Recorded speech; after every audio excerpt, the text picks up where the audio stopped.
Hi guys, thanks for stopping by at my channel. I just want to let you guys know I'm doing a huge giveaway once I reach my goal of 1,000 subscribers. I know you can help me get there. Come on guys, we can do this. I'm doing a festival inspired makeup look today using mostly the Morphe 35B palette.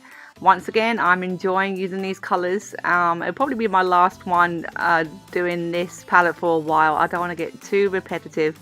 So I'm just using a mixture of peaches, oranges and greens. So I hope you guys enjoy this quick tutorial. I'm going to leave it there for now and I'll be back soon with another video, and I'll just let you guys watch and hopefully you enjoy this festival inspired makeup look.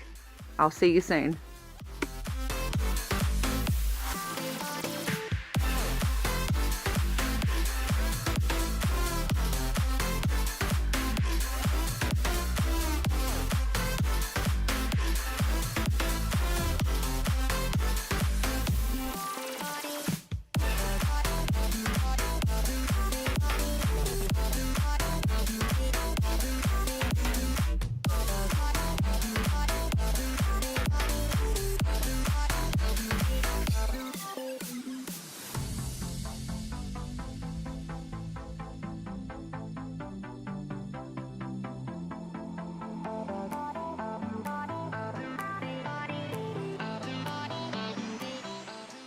I had to jump in quickly guys and show you the new MAC Fix Plus in the Gold Light spray, and I will let you guys know how I feel about that later in my next video.